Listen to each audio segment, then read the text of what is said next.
ইউক্রেনের দিনিপ্রো শহরে সম্প্রতি মাঝারি পাল্লার যে হাইপারসনিক ক্ষেপণাস্ত্রের পরীক্ষা চালানোর কথা স্বীকার করেছেন রাশিয়ার প্রেসিডেন্ট ভ্লাদিমির পুতিন, সেটি আসলে কতটা বিধ্বংসী বা কতটা শক্তিশালী তা নিয়ে চলছে আলোচনা।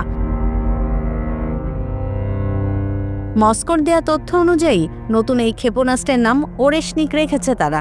যুক্তরাষ্ট্র ও যুক্তরাজ্যের সরবরাহ করা ক্ষেপণাস্ত্র দিয়ে রাশিয়ার মূল ভূখণ্ডে ইউক্রেনের হামলা চালানোর উত্তর দিতে শব্দের চেয়ে দ্রুত গতিতে চলতে সক্ষম এই ক্ষেপণাস্ত্র নিক্ষেপ করা হয়েছে।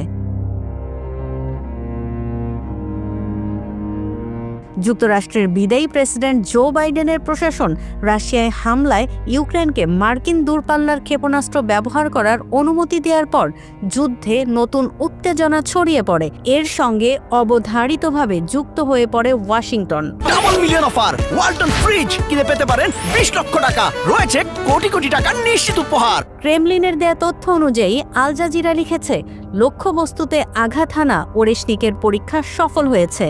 আধুনিক আকাশ প্রতিরক্ষা ব্যবস্থাও ওরেশনিককে এর লক্ষ্যবস্তুতে আঘাত হানা থেকে ঠেকাতে পারবে না। এটা সম্ভব নয়। আল জাজিরা বলছে, তাদের কাছে থাকা তথ্য মতে এখন পর্যন্ত এ ধরনের অস্ত্রকে পাল্টা আঘাত করার মতো কোনো ব্যবস্থা ইউক্রেনের হাতে নেই বা কোনো দেশেরও তা নেই। রুশ ভাষায় ওরেশনিক অর্থ হ্যাজেল ট্রি, বিশেষ ধরনের একটি গাছ। এই গাছের নামে রাশিয়া তাদের নতুন বিধ্বংসী ক্ষেপণাস্ত্রের নাম রেখেছে। সবচেয়ে বড় বিষয় হল পারমাণবিক অস্ত্র বহনে সক্ষম ওরেশনিক ক্ষেপণাস্ত্র, যার তথ্য এর আগে কখনো প্রকাশ করেনি মস্কো। RS-26 রুবেজ নামে আন্তঃমহাদেশীয় বিধ্বংসী ক্ষেপণাস্ত্রের ওপর সংস্কার এনে ওরেশনিক তৈরি করেছে পুতিনের দেশ, বলছে পেন্টাগন। শব্দের চেয়ে দ্রুতগতির ক্ষেপণাস্ত্র বা হাইপারসনিক ক্ষেপণাস্ত্র শব্দের চেয়ে অন্তত 5 গুণ দ্রুতগতিতে লক্ষ্যবস্তুর দিকে এগোতে পারে। প্রয়োজনে পথের মধ্যে ভিন্ন পথেও যেতে পারে। এসব কারণে ওরেশনিককে শনাক্ত করা দুরূহ।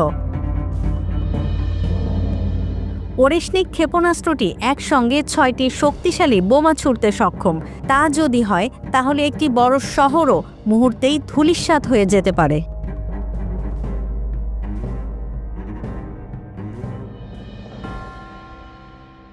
Double million offer, Walton fridge কিনে পেতে পারেন 20 লক্ষ টাকা, রয়েছে কোটি কোটি টাকার নিশ্চিত উপহার।